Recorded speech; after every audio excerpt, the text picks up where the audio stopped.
As we leave, the sky begins to brighten. The rising sun reflects off the building's glass exterior, painting the sky red. In front of the building is a park. I can't help but breathe a sigh of relief. We barely managed to escape. I wonder how many people were waiting for the order to be given. Who said we're safe just because we got out of the building? Covey's men are tailing us. 10 o'clock, 6 o'clock, and 3 o'clock. Oh, and there are snipers on the roof. Both sides.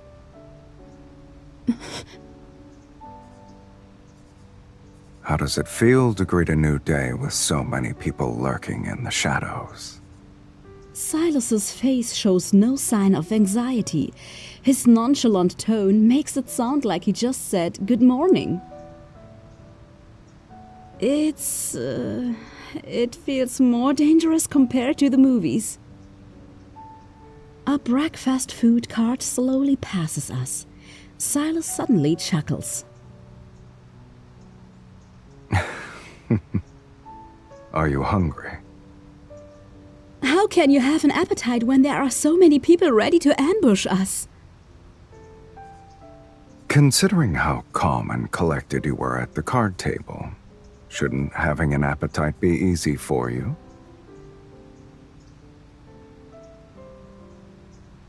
Under a tree, Sylus and I sit on a bench and eat our sandwiches. Sunlight filters through the branches, and the breeze carries spring's fragrance. The tree's pink blossoms tremble slightly in the wind. Everything's so beautiful and serene. It's almost surreal. As much as I'm enjoying this moment of peace, the person on his morning jog is also after us, right? Good eye. But it's not just me they're targeting.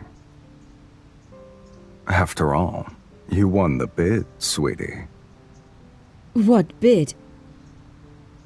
It's for a new kind of weapon.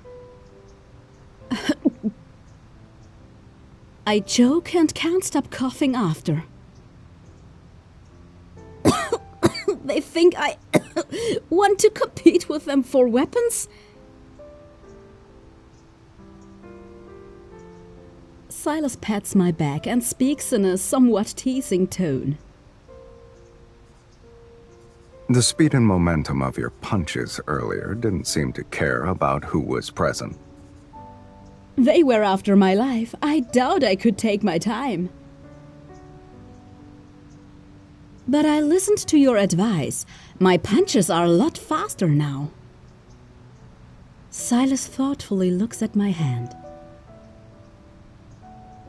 You applied what you learned on your first run. The teachers at the Hunters Academy must have liked you. And now I want to be liked by you. Your goal is clearly written on your face. You don't need to say it. A stray cat guided by the smell of food approaches. It cautiously peers at us from the side of the bench. Surprisingly, Sylus bends down to play with it. The wary feline immediately raises its paw and scratches Sylus.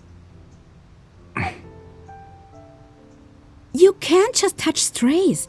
They're alert because the outside world is dangerous. Sylus suddenly stands up. His entire body carries a subtle, dangerous aura. The cat is intimidated and takes a few steps back. You're not mad at the cat, right? It was only protecting itself.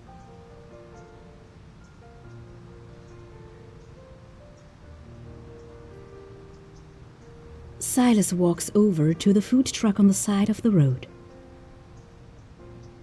Boss, do you have any dried fish? No, but we have canned tuna. I'll take all of it.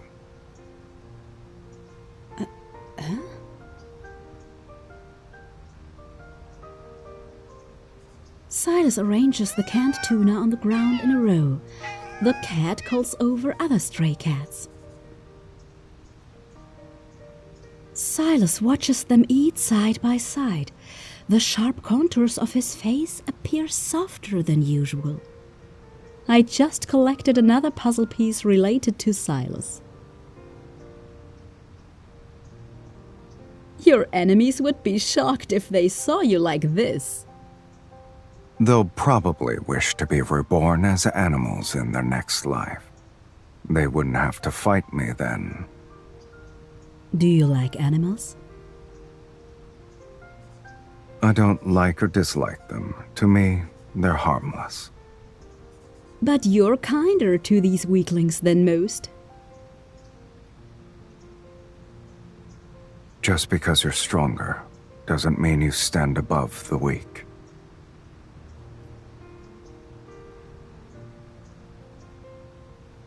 Sylus abruptly looks at the person in the distance, his expression returning to what it usually is. A subtle sneer. Compared to those who overestimate themselves, small animals are nicer. I think they're trying to seal off the park. Perfect. We can get rid of them in one fell swoop. Wait, there are civilians here. Let's go somewhere else. Sylus turns his head to glance at me. Then he stands up.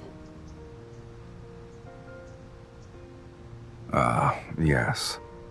You're truly Lincoln's righteous guardian, Miss Hunter. Why does that sound like an insult coming out of your mouth? I'm being sincere. Sylus tosses me a motorcycle helmet. The figures, though still far away, are closing in on us. You could have had it home when we left the building. Why did you want to have breakfast? It's not often you get to see plants. I wanted to appreciate them. Aren't there plants in the N109 zone? They're fake. You can't tell unless you take a closer look. Leaning against his motorcycle, Sylus looks at the tree canopy in front of him. The tree, covered in blooming pink flowers, looks like cotton candy under the sun. Plants struggle to grow when there's no sunlight. So people in the N109 zone are used to living without plants. The vegetation here might be surprised that someone would get himself into danger just to see them. Sylus smiles. It's spring after all. Besides, how dangerous can these people be? Sylus puts on his helmet and wraps my arms around his waist.